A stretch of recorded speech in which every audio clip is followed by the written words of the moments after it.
Okay. There you go. You're all set then. All And you can right. close off that YouTube screen that opened up. It just needed to start it up to open the video. Okay. Thank you, Dan. No problem. I'm going to hop off. Send me an email if you need anything. Okay, Thank you. Have a good night. The YouTube screen that opened up. It just needed to start it up to open the video. Okay. Thank you, Dan.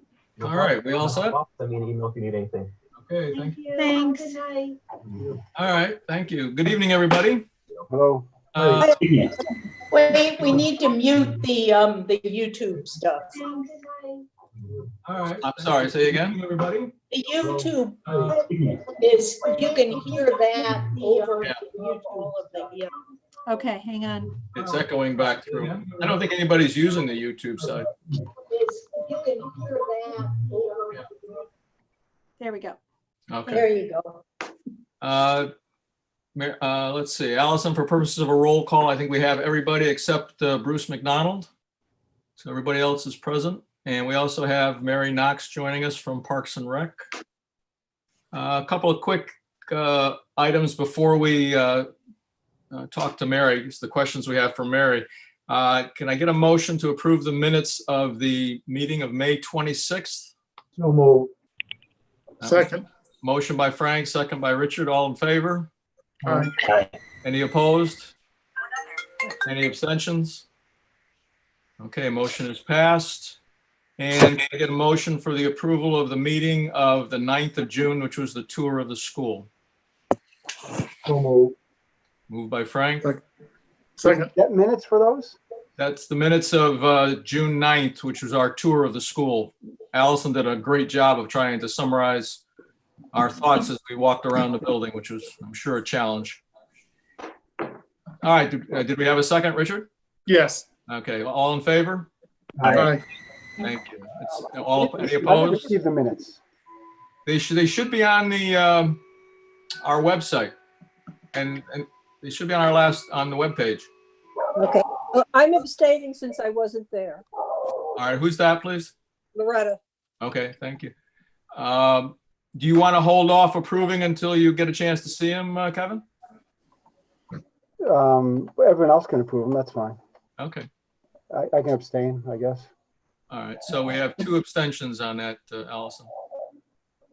All right, we had some questions when we toured the school a couple weeks ago in terms of square footage and things that Parks and Rec might need to successfully run their programs. I know Mary gave us a real nice presentation about all of the types of programs that they do run, but we really, we didn't, after looking at the school, we didn't get a good feel for how much space they may actually need. So Mary is on the phone.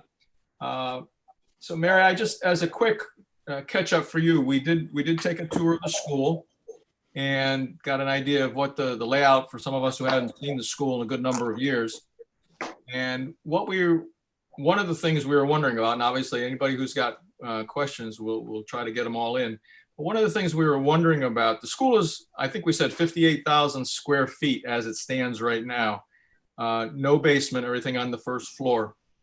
And we were trying to get an idea on, and we're not trying to pin you down to a square foot, but of that area, how much would Parks and Rec need in order to successfully run, whether it's 25% of their programs, 50% of their programs, 75%? We're trying to get a feel for how much area you would require. All right, thank you. So I'm at just a slight disadvantage because I haven't set foot into Center School for quite some time as well. But when I was thinking about our use of Center School, basically what I was envisioning as what would be our ideal would be to have the auditorium or the gym, the dining area, and then what I believe is known as the Y wing, which pretty much extends from the gym back towards the back of the school where the first playground is located. So when I was thinking and talking, that's what I was envisioning as what would make sense for us. We'd be isolated on one side of the school. We would be able to make use of those 8 classrooms. We would have the bathrooms there. We would have some built-in storage there, and then we'd have use of those 2 largest areas. So if I was going to say what's 100% for us, that would be what my 100% is. And so that when you say the Y wing, that's the old part of the building on the left-hand side, correct? Correct. and the gymnasium, and then what else? And then the dining room with the kitchen. And, and certainly, the dining room for us is more of a multi-use space. It wouldn't be specifically used just as a dining room. So what we would say would be, we would use it for program space. You can have a lot of different types of classes in that area. And then it can also double as an actual dining room. And then it could also double as a rental space for families to have parties and for group meetings and such on other times. So that's what I was thinking initially. Somebody refresh my memory as to where the cafeteria is in relation to the gym. It's It's down the just hall. across the lobby Yeah. from the gym. Yeah, Bob. If you go in, Bob, if you go in the lobby where the gym is, it's not where the we main. went in. Right. Yeah, and then you turn right in the corridor and it's about the Right second room down. Okay. Right. And is the cafeteria is part of the old building, correct? Correct.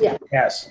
Okay, so Mary, what you're thinking of then is the left side plus the gym plus somewhat of the center of the building in essence. Right. Correct. Yes, so it would be more centered at the front of the building, and Okay. then it would be strictly to the far left-hand side going back. And I like that because it would have ease of access to the playground and to the field area to the side, which would make sense if we're running some before and after school programs for us to be able to easily access that area outside as well. Okay.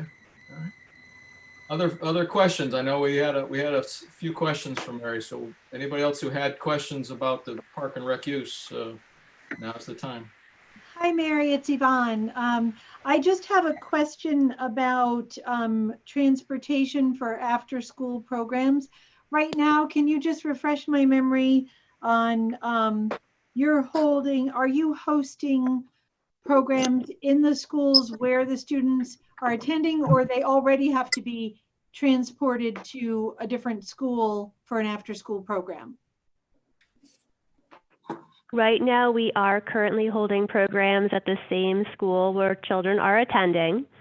We do anticipate that we're not going to be able to meet the needs after school in the new K-5 school, just based on the spaces that are going to be allowed to us, and that we do see, busing might be, busing off-site to different locations might be more of something for us to consider going forward. But currently, we don't do any busing, but we have from time to time done busing for other programs. In fact, back in the day, Yvonne, we actually had an aerobics class in the community room of the library, and we had busing from Wiskaneer School to the library's community room. So, just like other organizations and other preschools and daycares have, centralized bus stops, we would be looking to do that as well for Park and Rec.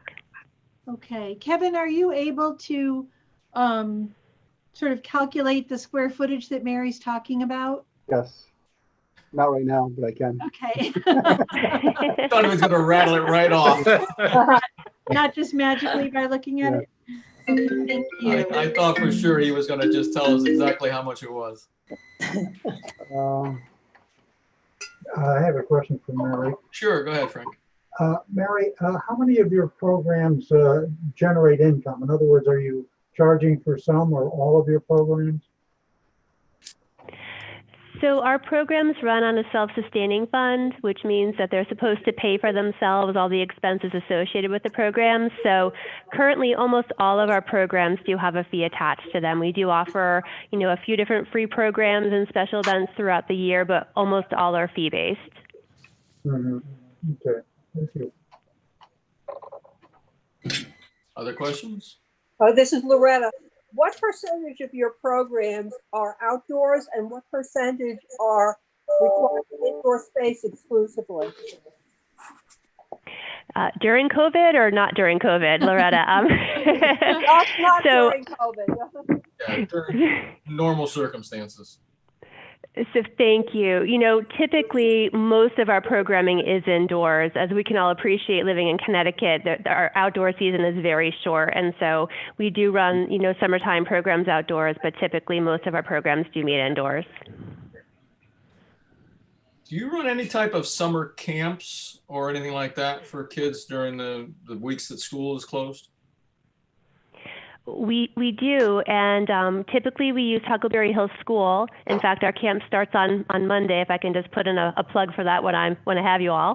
So one of the thought processes that we did have is that perhaps we could move some of our camp to the center school location, and perhaps offer some longer day options for parents. I know we spoke about this a little bit when I met with you initially, that right now we do have some constraints about how long we can be in the schools during the summer. For a typical day, we have to be out by 3, and so allowing us to have some summer school programs, or summer camp programs rather, at center would allow us to have more full day options available for some of the younger age groups. And Mary, I'm sorry, it's Yvonne again.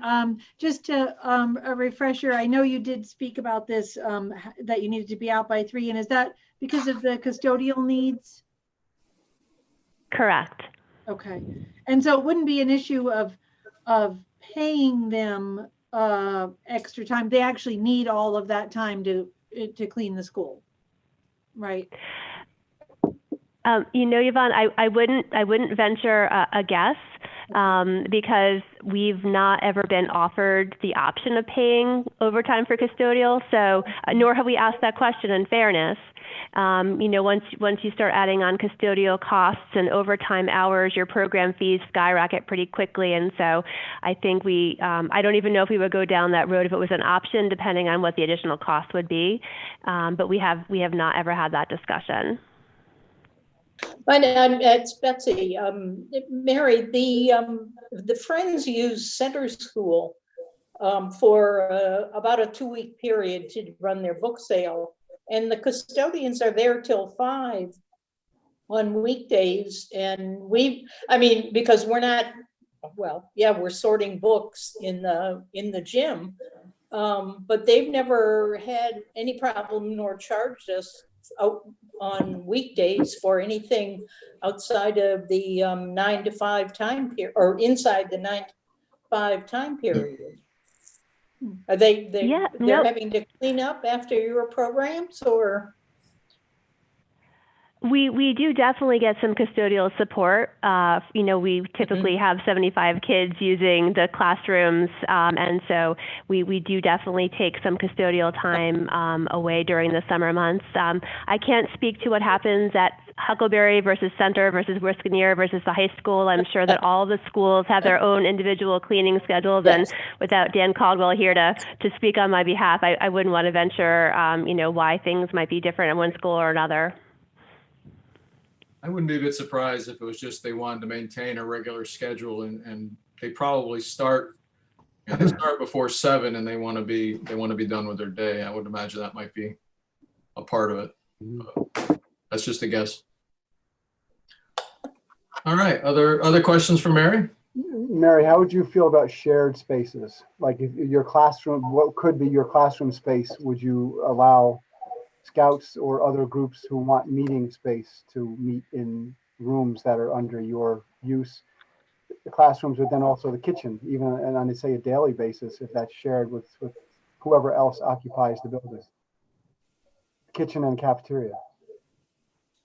Yeah, 100%. I think that Park and Rec, we're very, very used to shared spaces because all of the spaces that we do access are all shared spaces. So that really is what we're all about, and we're very used to scheduling and getting creative with scheduling, helping to find the open slots and to making things work with groups. So what I would envision is any of the classroom spaces that we have, or almost all of them, aside from perhaps office space, which we would not want to be used after hours or by other outside groups, but the classroom spaces would certainly be able to be used for a variety of different purposes, and we would try to design them to be friendly for that purpose.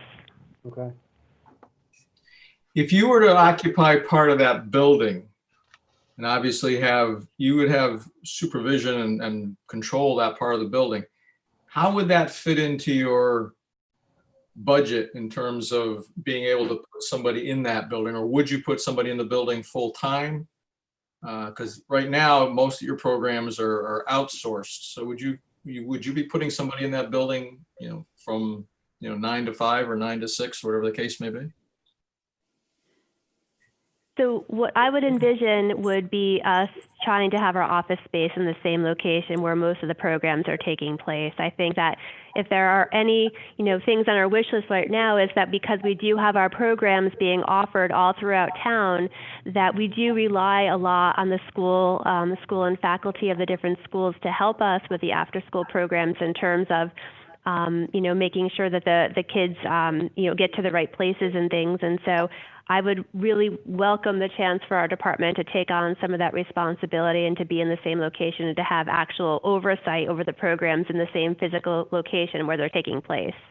Okay. So you would move out of the old town hall building? Aren't you in there now? We are in the old town hall, and there are 3 of us here in the old town hall for the Park and Rec office. And so, given the space and the opportunity, I think it would make a lot of sense for our office to be at the same location where programs are taking place. And so, we would definitely want to move if the opportunity presented itself. Sure. Who else is there anybody else from the town side in that particular building?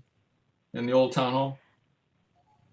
There is not currently any other town agency, but there is a regional agency, the Housatonic Recovery, who are renters from the town. And so, I would think that should Park and Rec vacate, that the town would likely be able to get another renter in the front side of the building where we currently are. I knew they were there, but I just want to make sure there was nobody else from the town there that we were forgetting about. Okay. No, just us. Okay. Now then it makes sense that you would obviously move over to center school. Other thoughts, questions, comments? We talked a little bit about space utilization. I guess Kevin would be the only one you have immediate access to the floor plan, right, Kevin? Yes, it's about 20,000 square feet where Mary's. No, I wasn't asking a question. I was asking whether you have the floor plan with you. I have it right in front of me, yes. Yeah, well, if you look at the floor plan, the rest of you, I guess, are going to have to do it from memory recall. But if you look at it, and Kevin, you can follow this. If you look at going from right to left, the cafeteria, the kitchen, the gymnasium, the stage area, and then moving to the back of the building, that whole line of classrooms and so on. And then moving back across to the boiler room. I've estimated, just very rough estimate, I began with allocating 40,000 square feet of the 54,000 square feet in the building to the library. So by deduction, that leaves 14,000 square feet. If we allocate in that walk around that I just did, 8 classrooms, 2 offices, the small dining room, the gym, the cafeteria, the kitchen, some small external storage space, the music room / backstage. I think we're pretty close to utilizing the remaining 14,000 square feet. Now that's eyeballing it, Kevin. I haven't sat down because of the ice drain and tallied up those different spaces. But I would guess it's pretty close to it. Did we say the total building was 54 or 58? 4. 54. Okay. 54.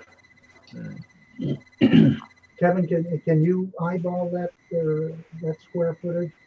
It's about 20,000 square feet is what Mary first described. And so that's including the cafeteria, the kitchen, and the front lobby.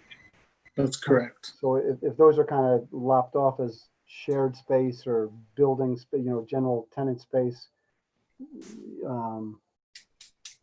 instead of the 20, it might put it down to 17 or 18,000 square feet. Well, that's the auditorium, gym, whatever, auditorium, gym, the stage, and all those classrooms running to the back from there.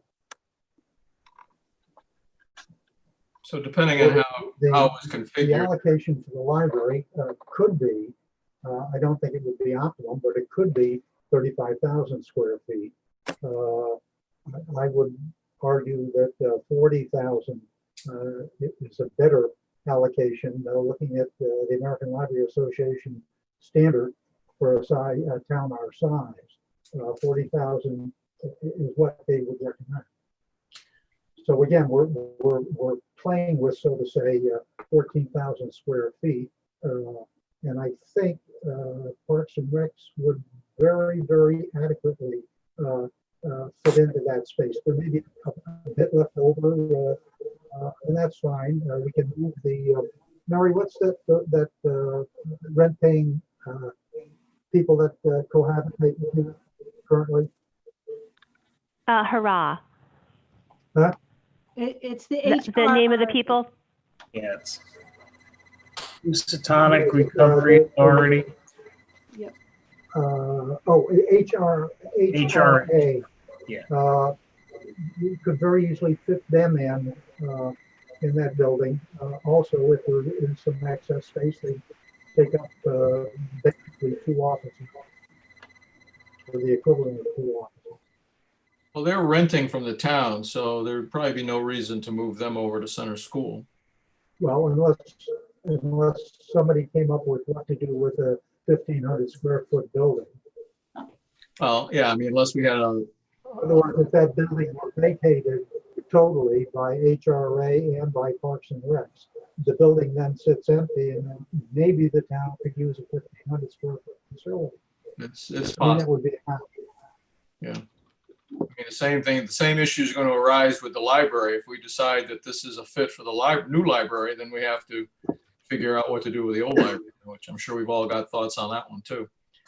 And there's nothing to say, going back to the square footage, that if obviously there are, tremendous amount of renovations that have to take place, there's nothing to say that an addition couldn't take place at the same time onto the building. Right. So you could add on down at that, as you look at the building on the right-hand side, you could add on to the building if we needed to up the square footage a little bit.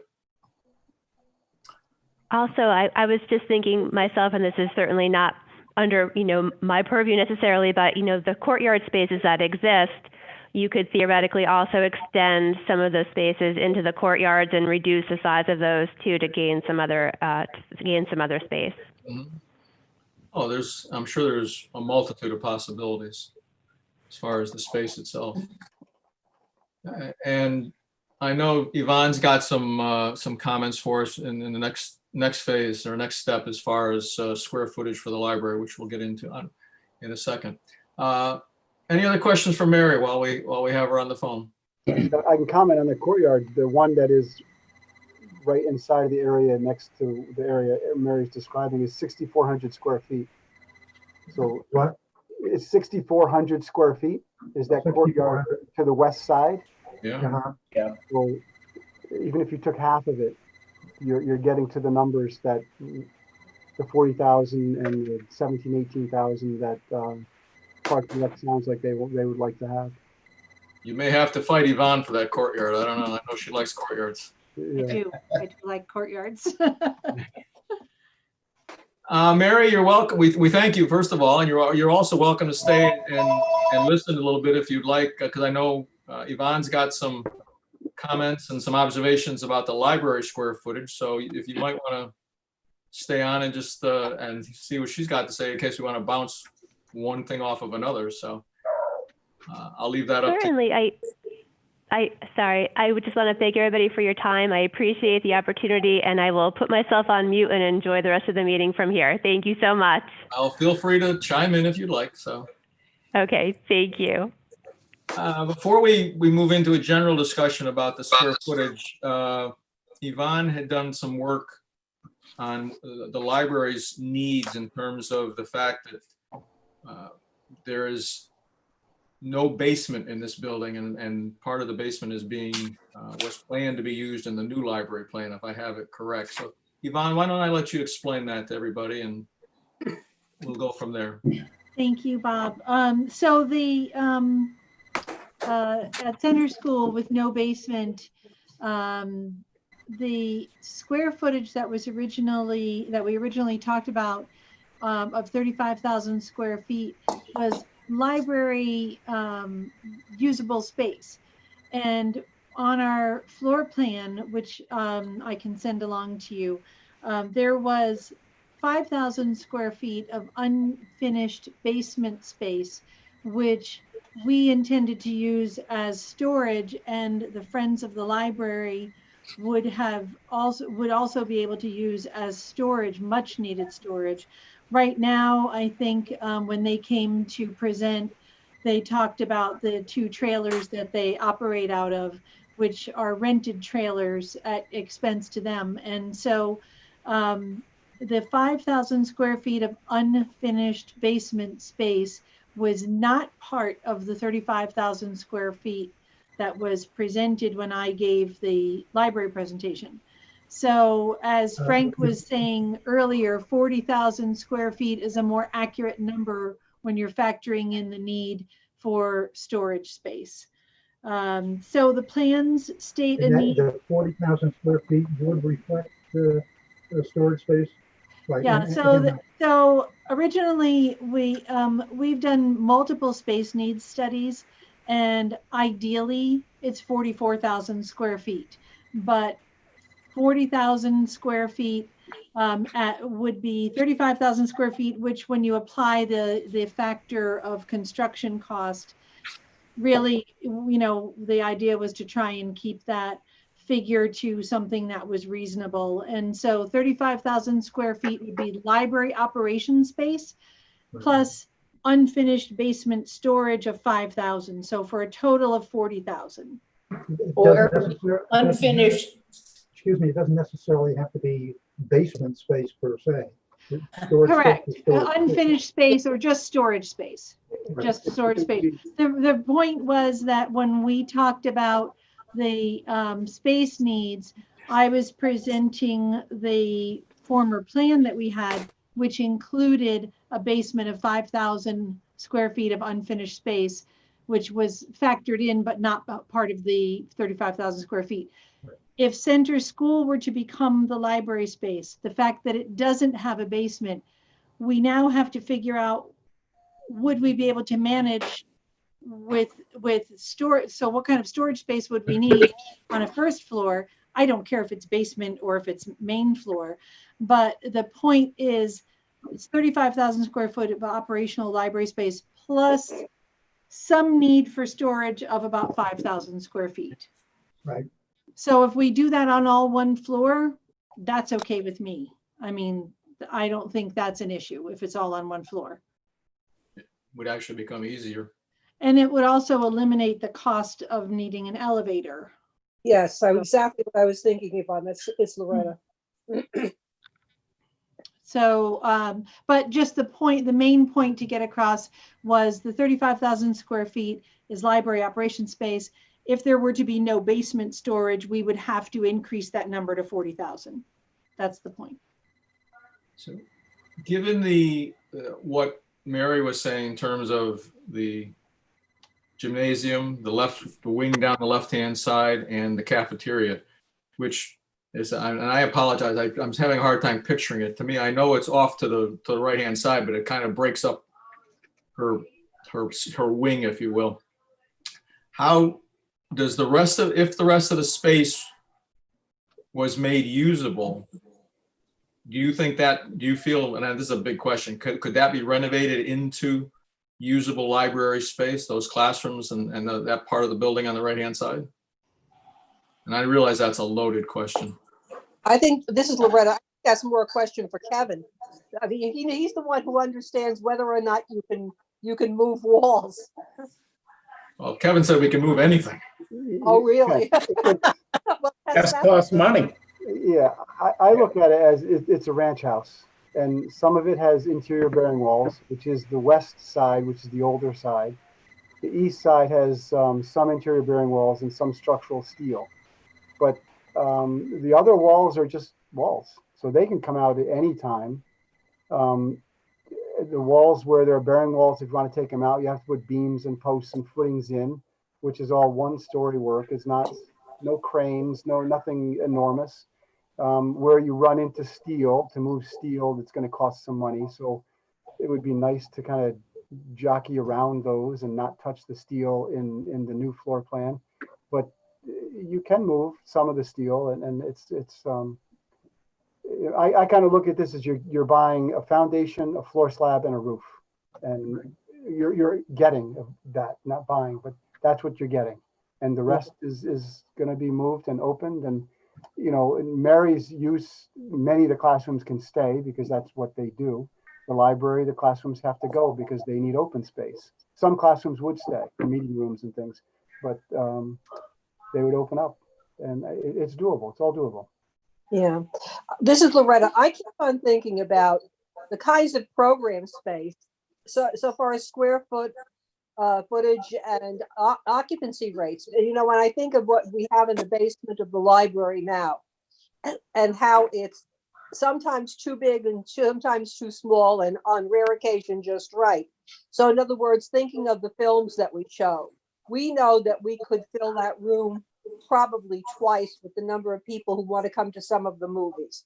So how do we get a space that will accommodate that, as well as the space for a book group of a dozen people? In other words, and I'm sure Yvonne could give us an eyeball look at that. In other words, how many spaces need X numbers of square feet on average, so that we understand what we should be thinking of allocating for that, and ask Mary to do the same thing. In other words, Mary, how often do you have a group of X size, and when is it adult, and when is it little kids, and when is it people from tween years up through high school? I think that would give us a better understanding of what shared spaces we need, as well as some exclusive spaces. But Loretta, I think that my ideal of a library design is, as Kevin said, a ranch. I'm not fond of this building because it's getting old and it's been neglected. We know what it's like in the library to work in a building that's old and neglected. But the ideal would be actually to start with nothing. Literally, my ideal design for a library is space for the staff with walls, and everything else can be moved and changed. And what we're really looking for in some of the community spaces, like the equivalent of our community room now, which can actually be used at a time when the library is closed. And the drawings we had done for the library at Town Hall it enclosed a room for about 200 people and 2 smaller conference rooms.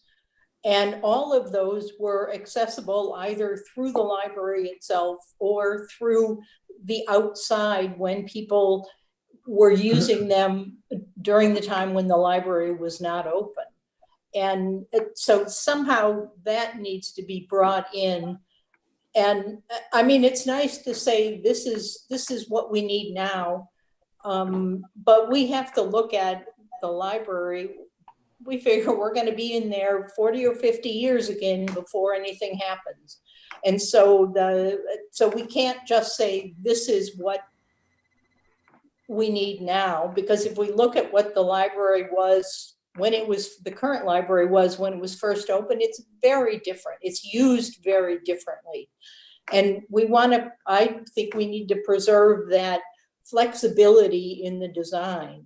Oh, I agree with you completely, Betsy. In fact, I had met with other members, other library trustees, even before Yvonne came, and shared with them some architectural drawings, equipment spaces that you could use as flexible spaces that I've used, in facilitating open space conferences and things like that, because what that does is allow you the ultimate flexibility and sound control at the same time, because where we are right now, we're not able to have 2 things going on at the same time because the sound is bouncing all over. Well, in certain kinds of spaces, you can outfit them for sound control and have several things going on in one large space. a question are you through, Betty? I'm sorry. Mhm. Betsy, are you through? Yes, temporarily Question anyway. Question for Kevin. Mhm. Kevin, Yes.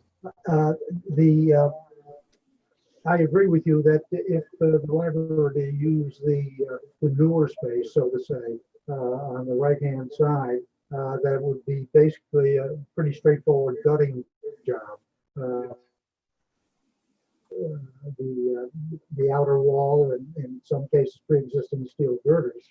And I had come up with, and I may have made this up purely in a dream, or I may have some basis for this, and I'm not really sure, but I had used that cost at about $300 a square foot. Is that within the ballpark of what it might cost to gut that and then finish it out? It's in the ballpark. Construction pricing is not what I do on a daily basis, so I'm not that, but it is in the ballpark for numbers that I know. Okay. Yeah. All right. Can we ask now, I know that the proposal we made to the town came in around $425, I think, per square foot.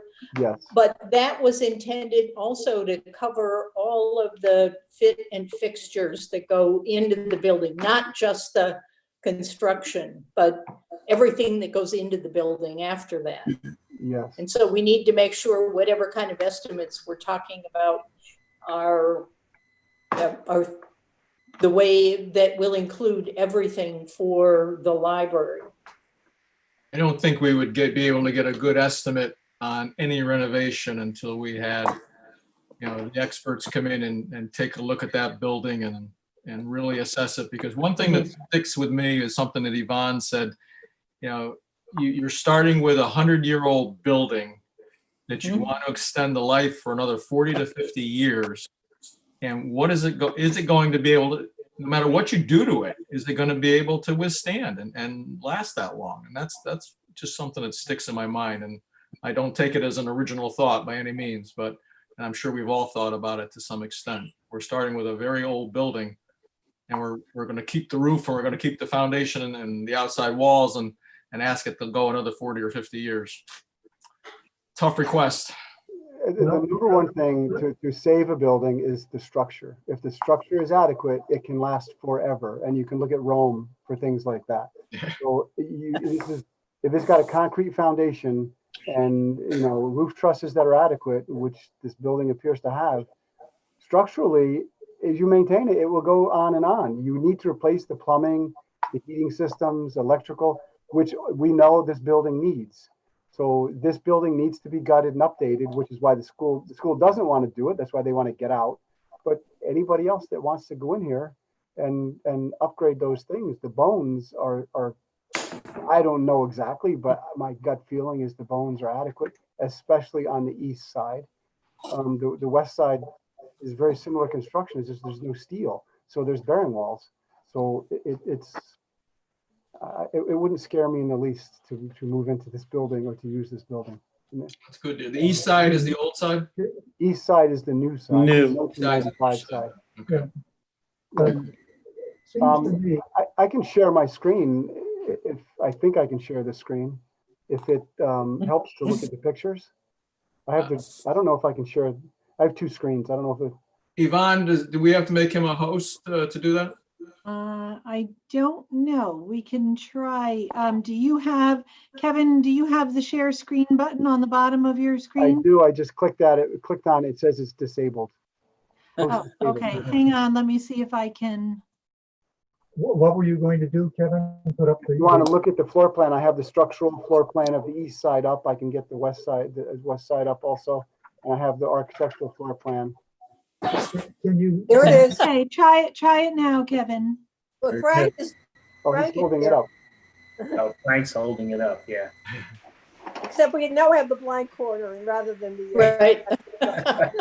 Does it Can work you see it as I hold it up? No, Well, No. but Nice try, though. It's hard to say. Kevin, does it work now? I made you a host. Yeah, that's a good idea. Here it Yep, comes. there you go. Hey, all right. there it is. There it is. You see the floor plan? Because I, Yes. Yeah, Yeah, all right, so that's the general floor plan. What's a little odd are the two courtyards have the basement spaces, which are purely mechanical spaces. They're shown within the courtyard, so that makes it a little bit confusing. what's the access to those, Kevin? Do you know? There are two little staircases. Oh, just in the courtyard, not from the No, building? within the building, there's a in the bill, yeah. yeah, the Okay. hatch and the staircase. Same with the attic space. There's hatch and a ladder that go up to the attic spaces. What is in those areas in the courtyard? Nothing. And what? Can you see my hand? Yeah. hand? Mhm. Yes. On the west side, west courtyard, that's the storage space, the basement, which Wow.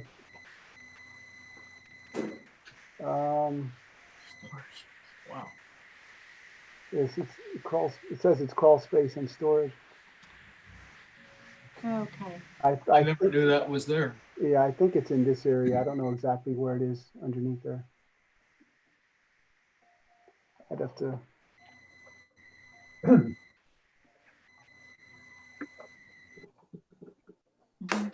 Storage, yes, it's, indicates storage on the left-hand side of that. Yeah, and there are windows. Yeah, I believe there are windows when you walk along the building on the other side over here. Okay, and it shows a staircase going down to the lower level.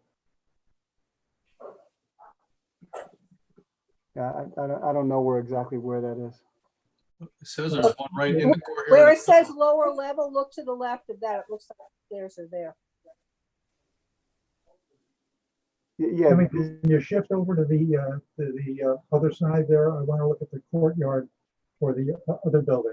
All right, there is no storage indicated there. right here. You see the circular stair up here? Right, The circular stair on the real floor plan is right here. So that tells me that this space is actually underneath here. Underneath there, yeah. Oh, I get it. Okay. Yes. So same with this one on the left side. I don't know where that stair keys in, but wherever that stair keys in, that's where this space is. It's underneath that. yeah. Oh, here it is. It's under the stage. Yeah. Here's the stair right here. Here's the outside stair way down the lower left. Okay, I did not understand that. Okay. Right. Yeah. That's the confusing thing about this plan. Is they're plopped in the courtyard, but they're not in the courtyard. Yeah. And they're not under the courtyard. Well, the layman in me was saying, what the hell is under the courtyard? Yeah. So the space that Mary was describing earlier, here's the cafeteria, Right. kitchen, auditorium, and then this whole wing of classrooms up here. So in a very arbitrary drawing a line, if you will, and I know Mary's still on and she can't reach through the phone. So Yeah. if we drew a line right down, with that wing on the left-hand side and the auditorium or the gym, whatever we want to call it, Yeah. it kind of makes a nice straight line down through there if we wanted to subdivide this building. Right. Yeah. From this entry to this entry. And Yeah. the cafeteria and the kitchen and those areas, not per se those particular functions, but those areas would go with, if we were to say the library on the right and Parks and Rec on the left. Yeah, I would see that. Very arbitrary, and I appreciate that. Yeah. Well, that's basically when I was verbalizing it, that's exactly how I had laid out the space for the Parks and Rec, starting with the conference room, cafeteria, kitchen, moving to the left to the auditorium, the stage, then going up towards the back of the building, all the offices and classrooms, and then coming over the other side, moving down 2 more classrooms, and then really the divide being at the boiler room, and then leaving somewhat open in my own mind what we would do with the courtyard space, but then taking the additional facility dining room and the 2 other classrooms. So that's how I came up with the 8 classrooms, 2 offices, and so forth and so on. Mhm. Mary, are you still on? Could you come back on off mute? Yeah, certainly. This is a loaded question, and so I'm prefacing it that way because when you were talking to us at first, you mentioned including the cafeteria and the kitchen. Can you give us an idea on how often, what you would use them for, how often, what percentage of your programs or percentage of the time, or, what would you be using that area for? Sure. So right now, I can tell you that currently at Center School, when we use the cafeteria, we use it for programs like dance classes, martial arts classes, adult fitness classes.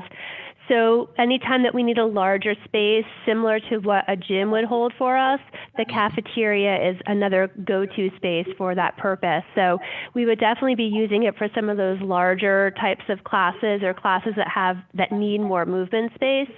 And then other than that, we would definitely look to offer it up. We get lots of phone calls from families looking for places to hold events and for family functions all throughout the year. And currently, the only thing that we have to offer them are outdoor spaces. So I really see the cafeteria and the kitchen area very similar in nature to what I've seen at the Reading Community Center and how well used that is by a variety of groups and families for different celebrations. And I would see that being used at Center School for those purposes as well. We have similar facilities up at the lake, correct? We have a room with no cooking attached to it, and it's a seasonal building, so we are able to rent it out in a normal year, which is not now, but normally end of April to the very beginning of October. Why that building was not heated, I'm not even going to go there, but that's another. Yeah. Mary, Frank Farrell. There are two levels to your answers. One, what would you do with it now in terms of your current programs? But I think also very interesting is having this type of capacity, space, and facility in terms of your expanded programs. And you have some fairly ambitious ideas as to what you could do given that you had the space and the facilities available. So what I'm getting at is it's a two-tiered answer. What would you do with it currently, and what would you do with it in a future case? Certainly. I mean, so. Go ahead. I'm glad I had my afternoon coffee today. Thank you. So in terms of what we would do, in the future, I can kind of go back to different uses that we've had for that space over the years, and just maybe say that we've used that space for different things. We've had, speed sitting events there, which is kind of like trying to find babysitters, kind of like the speed dating meets find babysitters kinds of events. We've had family bingo nights there before. I know that we've had movie nights there before a long time ago. So I would say if we had, space and we had opportunity, we would really look to see what other kinds of family-friendly programming we could use in those larger spaces as well.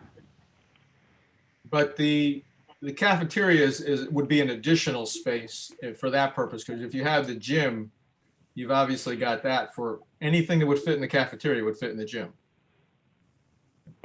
I think the gym might be slightly larger. I don't know the scale correctly, but but typically, anything that involves food and drink and anything with refreshments, we've always chosen to have in the cafeteria, and then the gym has been reserved for more of the athletic kinds of events. But yes, both those spaces would be used in similar ways. I can understand that with the food part of it, right? All right. Other thoughts about, I'm not sure about the whole building at the moment.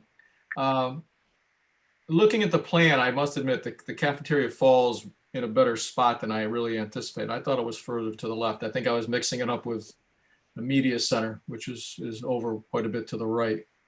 So it does, we could draw a line, and keep the cafeteria as part of that side. The cafeteria could also obviously be a shared space between the two functions. Mm-hmm. In fact, the cafeteria and the auditorium or gymnasium could be shared space, obviously, for the book sale and things like that. Any other questions back for Mary while we've still got her here? Here's where I am at the moment. We've listened to a lot of folks, and we've had the opportunity to take a look at it. And I think we've all got, a variety of ideas and thoughts. And I'm heartened a little bit, or a lot, I should say, by what Kevin said, is if the bones of the building are good, then we could make it work. I'm torn, and I'm going to offer my opinion, but I'm not trying to steer the conversation at all. Which is probably a bad way to start. It's the old brainstorming idea. Don't throw out your idea first. But I'm torn between trying to keep and renovate a building that's part of Brookfield's history and maybe a very sound building once we get into it, versus knocking it down and starting over. And I realize both ideas are going to raise a lot of conversation, not only among us, at least I hope it does, but among the townspeople.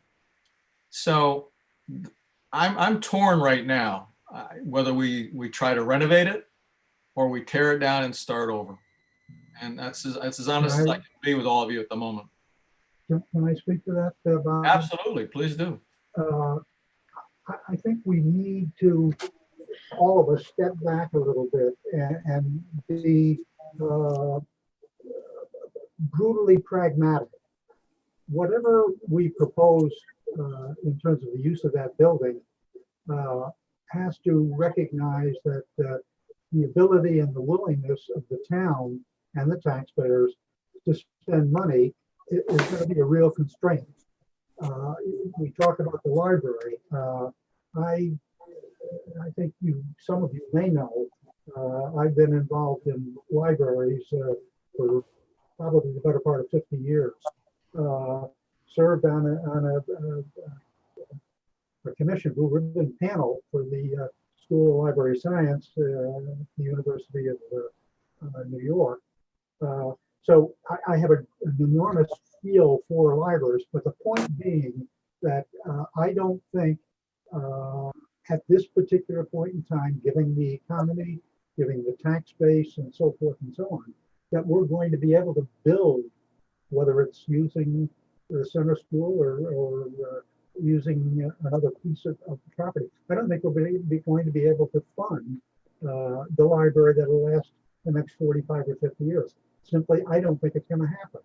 So pragmatically, if you want a new library and we've outgrown the old library, let's take what we can get and do the very, very best with it within the constraints of what we think is doable from a taxpayer's point of view. Oh, this is Loretta. Frank, that's really good information and very well thought through. I'm more or less in the spot that Bob is in, and I think it's for a very interesting reason.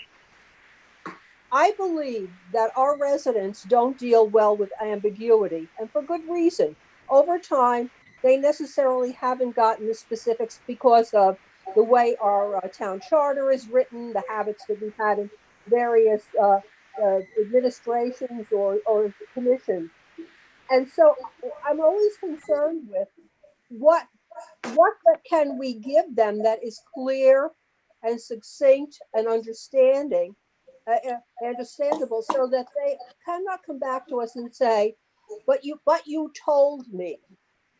In other words, and I think of the times that we've been told, even in the development of the new elementary school, renovating an old building usually costs more than you expect. You think you're going to find one thing when you pull down a wall and you find another.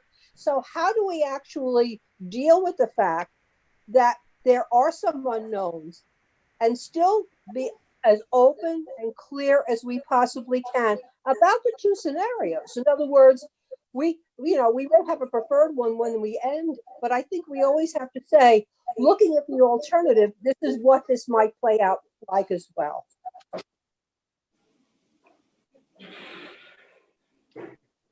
Other thoughts?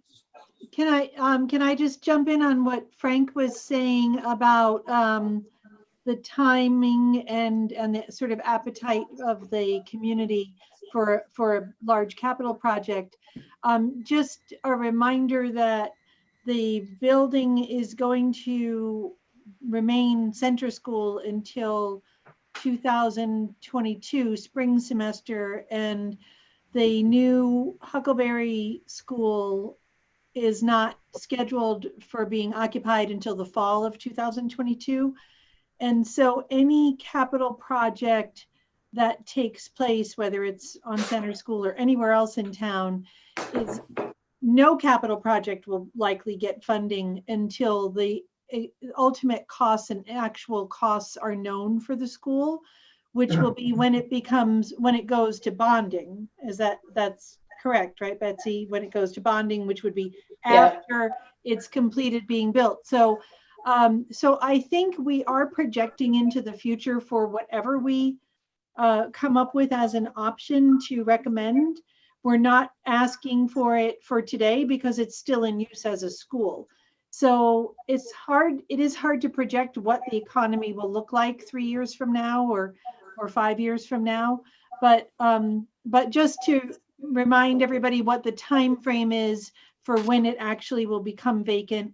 And so no plans of, no matter what we recommend, nothing could go forward until after 2022.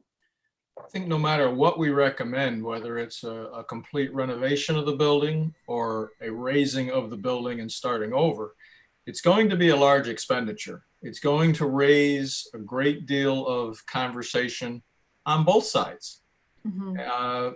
Not only because of the fact that we know the school is a very expensive necessity, but also the fact that this isn't even on anybody's radar at the moment.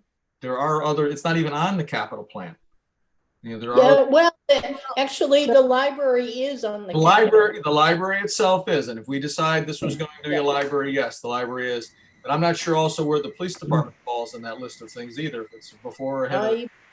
I don't think they are on the capital plan, but I would, you know, if I'm wrong, that's an apology. I know they are interested, certainly in. Yeah, but the chief reminded us he had other priorities before the new building. Yes, right. Radios. Part of the charge given to the committee, as I remember, is what would we do, or what could be done with the old library building if in fact we did move the library to center school. Mm-hmm. And I think what's very interesting is that you look at town hall and the tremendous pressure for space in town hall for a whole range of different reasons. And it's interesting that there are 18 to 20 Board of Ed people who are currently housed at town hall. And coincidentally, they're using about 9,000 square feet. Now, and coincidentally, the current library building is about 9,000 square feet.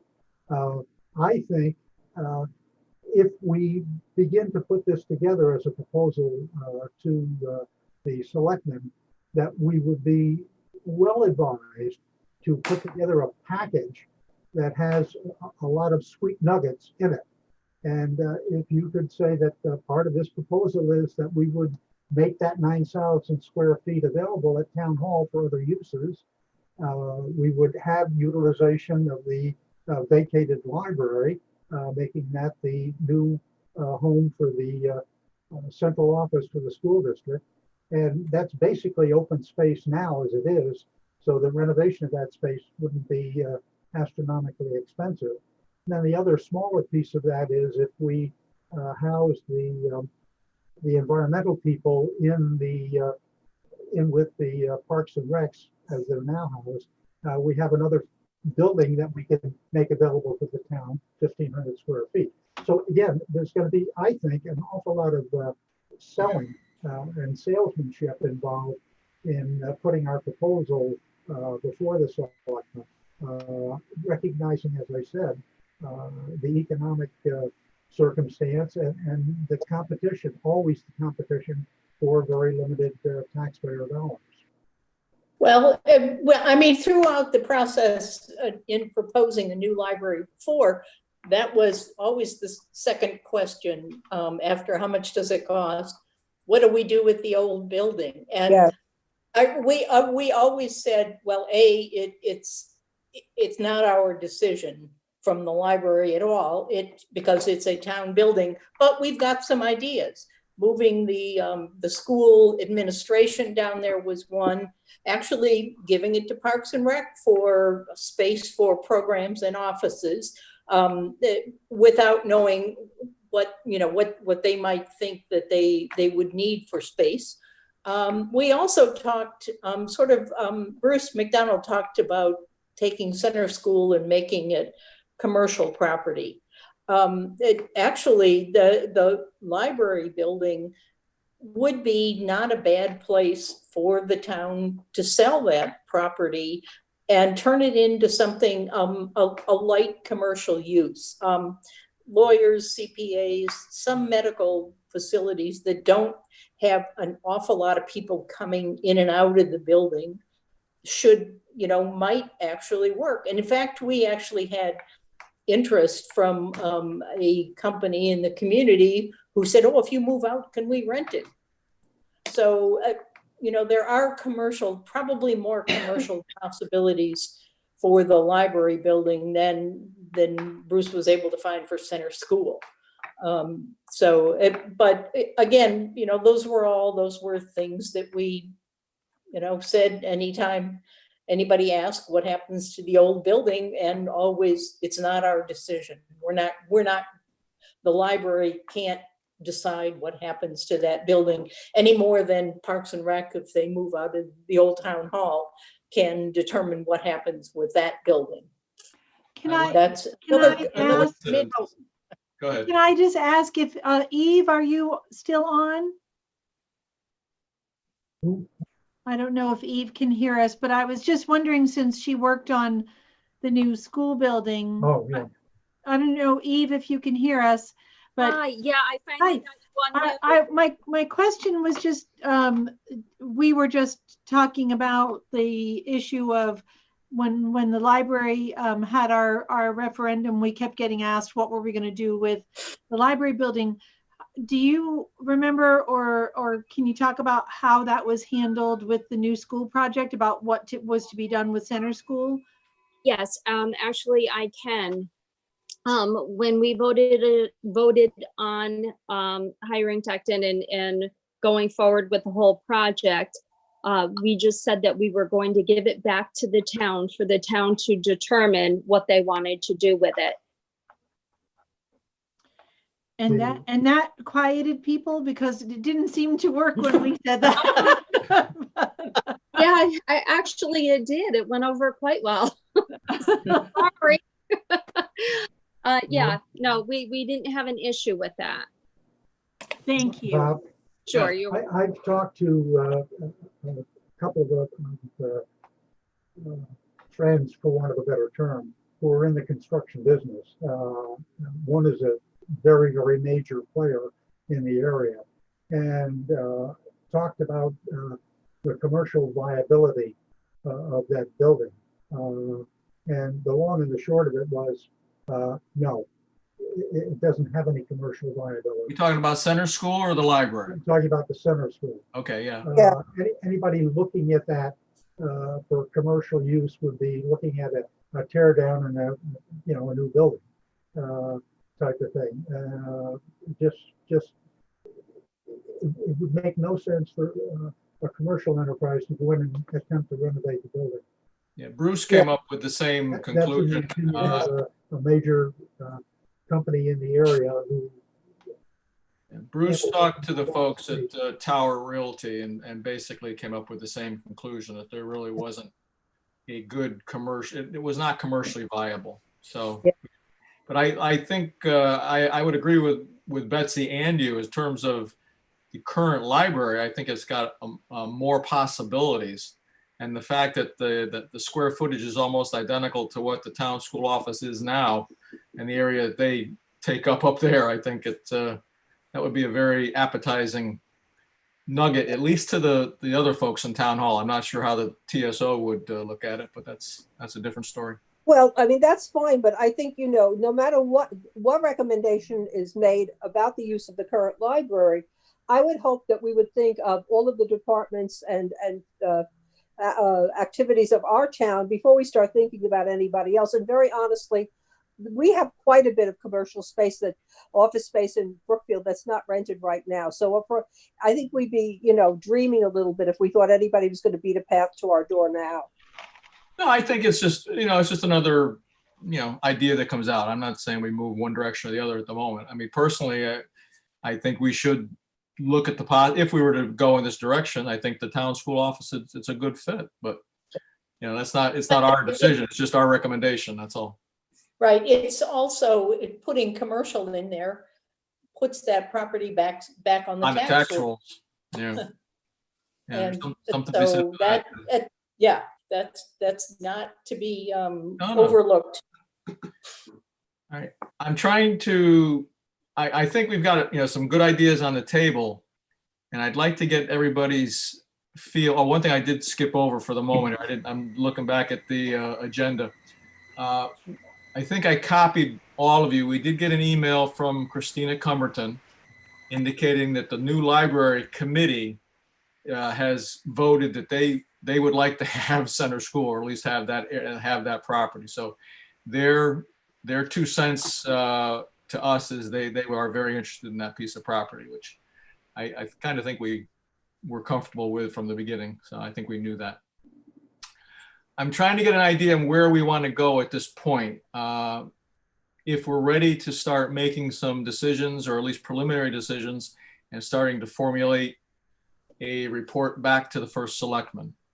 So I'd like to hear how everybody feels in terms of, are we comfortable enough with the information we've gathered and what we've discussed that we're ready to start putting something together and go back to the selectmen, or do we feel we need to get any more information from anybody? So I'm open to comments. Hi. Sorry. Who goes first? Just somebody speak up and go. Betsy? I was going to say, we all were supposed to go out and contact a few other organizations to see if they needed, that hadn't responded. And I looked at 2. One was the Brookfield Open Space Legacy, which it turns out is no longer in existence. They merged with hopefully they're changing their name to something I can pronounce, the Weantag Land Trust up in Kent. Okay. And they're changing their name. I couldn't find any. They have an address in Kent, and from what I can tell, they don't do any kind of programming. So it didn't appear that they would need space in Brookfield in particular. I also talked to the Garden Club of Brookfield, who I have to tell you does wonderful things for this town, the library, town hall, every place that they landscape. They actually currently use some space in churches for programs, some space, and they co-sponsor programs in the library very frequently. And they have their plant sale on the grounds of the library. So they are interested in maintaining that kind of access to space. And they said, let us know if you're going to be at Center School, let us know and we'll move there. So they do have an interest. I think there's a lot of organizations in town that need, 1 meeting or so a month. And they'd like to have that regardless of where it is. And I think with the right accommodations, the right redesign of the building, I think those could be incorporated very simply. I know, Frank, I won't take your thunder, but I know you did a lot of contacting as well. Pardon? I say, I know you did a lot of contacting as well. You contacted all the churches. Right. Well, again, if we go back to what our charge is, to find the highest and best utilization of the building, I think we have done our due diligence. I think we've exhaustively explored interest on the part of the community, and I think just coincidentally, we've come up with, in my opinion, 2 utilizations, that being Parks and Recs and the other being the library. And I think they in my opinion, again, do in fact represent the highest and the best utilization of that space. And from that point of view, I think we're about ready to begin to move forward. Now, what do we need to make our recommendation to the selectmen more comprehensive? I think the only area that I can think of is that perhaps we should have a better sense of what costs are going to be involved. Yeah. I agree, Frank. Yeah. The other thing that we kind of tossed around, and then of course with the COVID, we haven't put anything together for, is something that is an open meeting for the community. I mean, even though anybody could have come to any meeting, we saw how they're beating a path to our door. We really, we need to engage the public, because if we don't do that, then they're going to wake up at the 11th hour and say, what are you talking about? And I don't want that to happen. I hear you, but I admit I am reluctant to go down that path, but I'm not opposed. I hear what you're saying, but I am reluctant. Well, it's probably too early to go down that path. I think we need to do some more homework on this. I do have a question about Christina's email to you, Bob. Mm-hmm. Exactly what does that mean that the new library prefers center school? Is it the building? Is it the property? Which one is it? Do we know? All of Can it. I answer a little? The new library committee is a subcommittee of the library board, and their function is to make recommendations to the library board on where and how the new library ought to be built. And so the library board actually will take up this recommendation also tomorrow night at our regular board meeting. But I think that the new library committee was being loose enough to say that it's center school, and they were not ready to predict. And I will tell you that Yvonne and Kevin is also on the committee, and I were there for that meeting. So it was not making a decision, tear it down, although I think that there is a lot of sentiment, and it's my personal preference. I will tell you that always, because it's easier to design new than it is to try and fit something somewhere else. But I think that center school winds up being a good location, not the best traffic access, but that can be fixed too. So the committee was not making a specific tear down or rebuild recommendation. And nor do I think the library board will make that either. It's simply too early without enough information.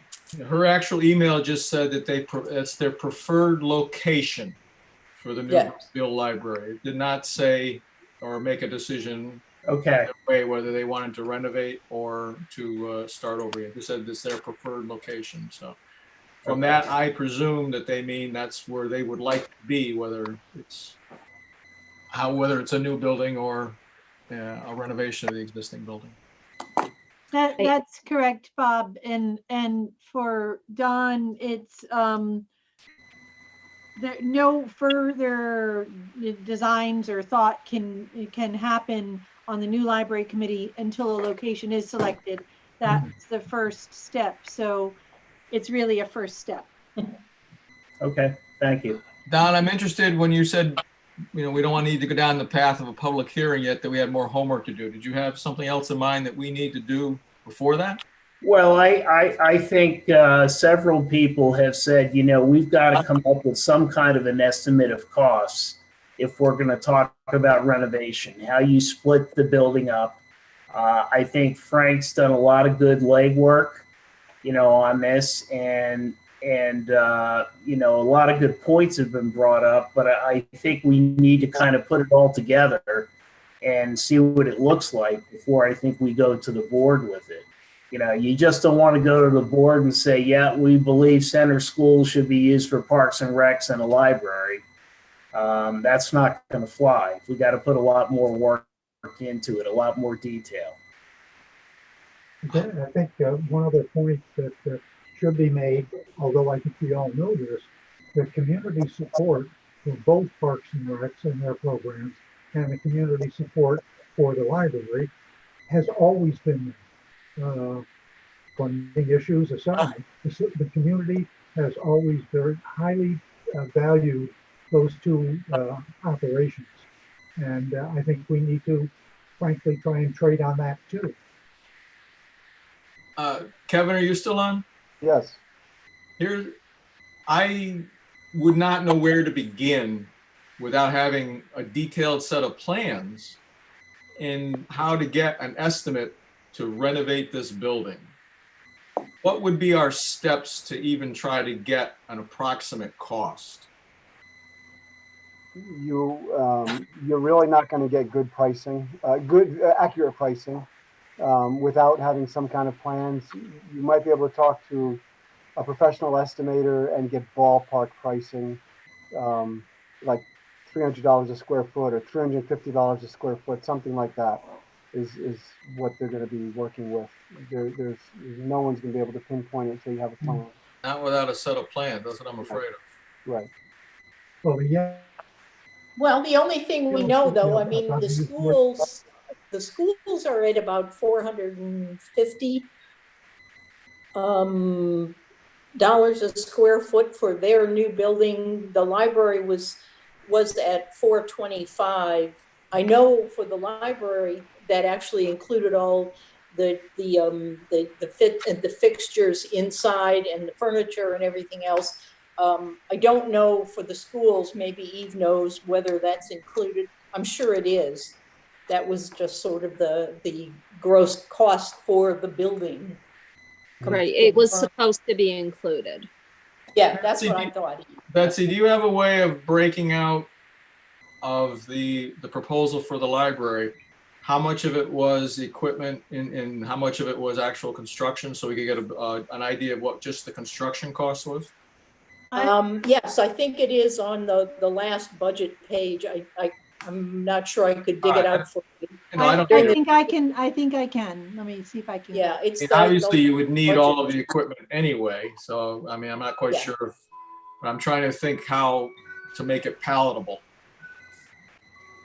I have a suggestion. It's Eve. What was our charge? Where we were obviously supposed to talk to community organizations and see what their needs were, and then go back to the Board of Selectmen with our recommendations. Was it just our recommendations, or our recommendations including costs, etc.? I don't believe the charge included costs, but yeah, I tend to agree with Frank and some of the others that if we don't say something about cost, then it's not going to be a good presentation. It's not going to be. I agree. Yeah, it's not going to be a complete presentation if we don't come back with a better, not a good estimate, but a full package. You have pretty consistently used the term renovation, and I think in our thinking, we need to think renovation for that portion of the building that would be occupied by Parks and Rec, because in fact that is a renovation, and the cost is considerably less to renovate that space. They've made the point that they can pretty much use it as it exists. The other part of the cost is construction. So there are two pockets, and they're very different pockets. I had asked Kevin if a rough ballpark number of $300 a square foot for the library portion of that building would be a ballpark number. And absent detailed plans, I think we could comfortably go with that. And you'd be talking about in the neighborhood of $12 million. And I had also said that if you wanted to throw a dart at the board, that the renovation of the older space for Parks and Recs would run, I'm trying to remember what I said, about $2 million. Now, how much more we need to say about that, I don't really know. I mean, I think we need to look at it a little more and see if we can sharpen our pencils a little more. But we have two charges if in fact the tenants that we have in mind will in fact occupy the space. Renovation for Parks and Recs and new construction, basically gutting and new construction for the library. You say new construction for the library. Are you proposing taking part of the building down and putting a new library? No, Or are you I'm talking about gutting the renovating the existing one? the space. Okay. I get on the right hand side. All right. Okay. I just want to make sure I was clear. That's all. Taking it back to the wall and then taking it from there. Yeah. Kevin, is it reasonable to think that the renovation costs would probably be somewhat lower for the Parks and Rec side? Yes, because you'd be saving more of the walls and more of the bones that are there. But you still have to do the bathrooms, the mechanicals, plumbing, heating system. Although I believe the boilers are newer, but maybe the radiators and all that has to be redone. So Yeah, plus you got to do the exterior too. right, the exterior, and actually those are the older windows, so they'd have to. So there's still a substantial amount of work that has to be done on what could be the Parks and Rec side. You might not be $300 square foot. You might be 200, 250, something like that. You also said there's no HVAC in the whole thing, right? There's no air conditioning. No central air conditioning. Right. Yeah. It's Eve again. Hello. The reason why I asked the question if we were supposed to go back with costs or not to the selectmen is this is the reason. We might want to contact Steve Dunn and just say, we're here on this project. I know when I worked with the school system and we had several different things going on, I know that the school system had under contract architects that we could talk to. And I have a feeling the town has the same thing, someone that we can reach out to kind of just for a ballpark estimate. We might want to ask about that. I will endeavor on that one tomorrow. I will contact Steve. That's Okay. a great suggestion. Thank you. I will see if he's got anybody that we can contact without costing us an arm and a leg, because we have about a budget of about $1.25. Oh, wow.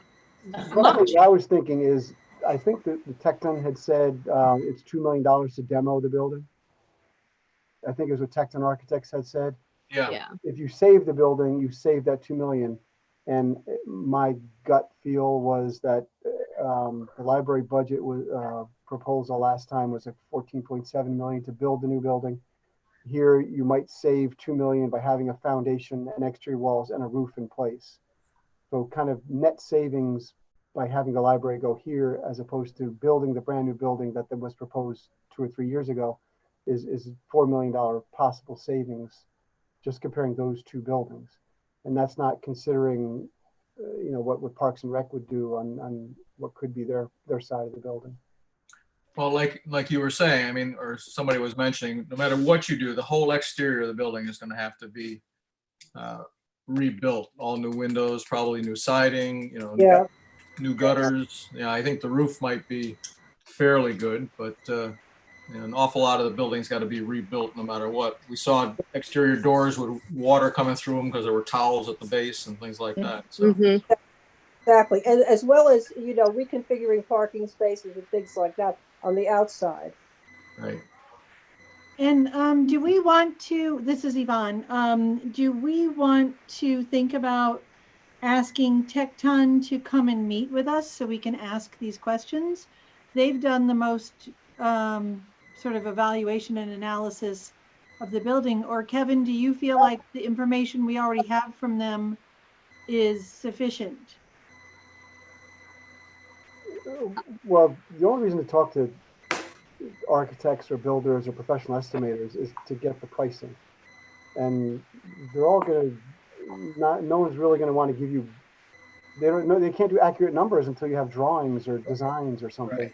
So they're just gonna be shooting from the hip to the nearest $50, nearest $100 per square foot. No one's gonna say, you know, that 424 as the library was before, or the 454, whatever the new school is gonna cost. No one will do that. They can't. So I don't know if it's, if they'll come and talk for free, I'll talk to them. But if Yeah, this, I mean, they might, they came and they talked to us free many times, but I think the direction for us to speak with them has to come from Steve Dunn, or they would be literally, we had parents calling, teachers calling, and they weren't going to talk to them just because then they'd be racking up the bill that the school system had to pay, and yes, likewise the town. yeah. I'll get in touch with Steve tomorrow and ask him those questions and see if we can. They But they can't- probably will have a better, Yeah. you know, source, more references to use. Like we were just talking about the square footage cost for the library, the school, the demo. They will have a broader library themselves of those kind of costs that they can kind of zero in on something better than we can shoot from the hip right now. Well, Kevin, let me ask you this. We've got a price of what the new library was going to cost us per square foot if we started from scratch. Yeah. And knowing what we know and not knowing what we don't know, would a renovation tend to be more or less than building the library from new for that dollar amount? And I realize it's a loaded question. Yeah, a renovation of a ranch building like this that's very simple would be less. Okay. Because you're saving because you know you're going to gut it. You know you're going to gut it. You know all the mechanicals are going to go. Right. All the MEP is going to go. So you're just going to go back to the bones. So there's very few unknowns. So you're saving a foundation, a roof, and 4 walls. So that it's a savings. Not the roof. Oh, not the roof structure, not the roof. We need new roof. Yeah, the roof. Yeah. Right. It's not like going into an overly complicated building with multi-stories, and it hasn't been. You don't know anything about it. No one's touched it in 100 years. That's where you run into these unknowns that the budget triples or something. Like my house. So can I just add 2 other points? One is the price that we had from the architect for the library project was done in 2017 and 2018. And there was a projected escalation cost of, if we were to push the building, the construction out a year, they were projecting to add several $100,000 per year for every year that it was pushed out as escalation cost. Kevin, is there like an industry number that is used for escalation costs? Let's say you plan to build something in 2020 and you get delayed and you can't build it till 2022. Is there usually an escalation cost built in? Do you know? There are numbers like that, yes. I don't know them, but there are numbers that they use, yes. I was just trying to say that we're using the 14.7 million, but we couldn't likely build that same, we couldn't take those plans and build it today for that same cost. Right. Because it would already have been several years ago at this point. In fact, I think we recommended, and I haven't seen the town's 10-year capital plan. I think it was 17 million or so by the time we got out to 2028, which is when they would be bonding for a new library on that plan. But interesting, actually, is in one of the old plan of conservation and development, they had blocked out 20 million for the library. Yes.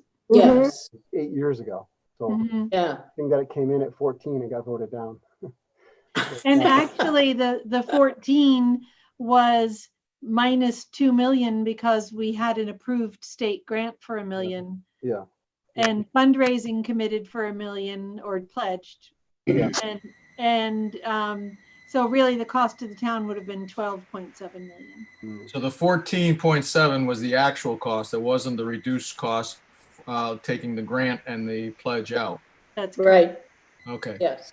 Thank That you. was the, so Ivan, were you able to find the fixtures cost on that? Yeah, but it also included, it was $400,000 and it included testing and other things, other soft costs. So I don't have an exact number to separate out Yeah. the furniture and fixtures. Okay. Well, you'd need them anyway. Doesn't matter. I mean, Yeah. Right. you don't need pictures anyway. Well, I'd like to make a suggestion. If, we've been on for an hour and a half. Obviously, we need to create something of a budget to give them an overall view of the financials. So I'd suggest that as Bob, you're asking whether or not we could have a consultant come in. I think that's a first step.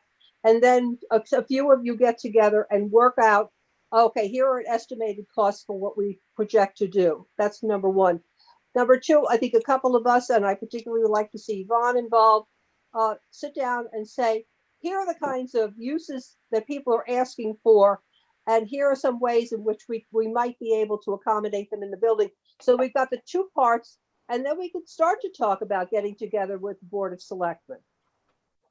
And I'd like to add, I'd like that, and I'd like to add one third thing. I think we should start at a very high level, an outline level, formulating the document that's going to be our response. What are the topics, the top high level topics we want to include in that? And I was going to ask Frank, you seem to have you have a lot of experience in that area. I wonder if you could start outlining, a high level at what our response document, our final document would be.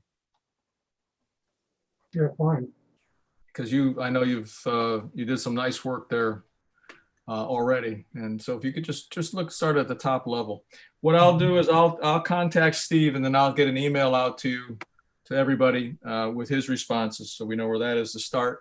And if you want to start talking about uses, Loretta, Yvonne, if you want, give me a call, and Okay. maybe we can do it over a very large table, so we can do it face to face or something. This stuff over the phone is. You get a little tired, but I'm still not. I know I'm used to it, but I'm not fond of it. So anyway, I'd like to be able to see everybody. All right. Anybody else? I have to ask because it's on our agenda. Is there any public comment? But we've had our public comment for tonight. So, anybody got anything else they want to add? This was a good meeting, folks. Very good. Yes. Thank you. move that we adjourn the meeting. I hear a second. Second. All in favor. Thank you very much. Aye. All right. Thank you. All right. Good night. Thank you, everyone. Aye.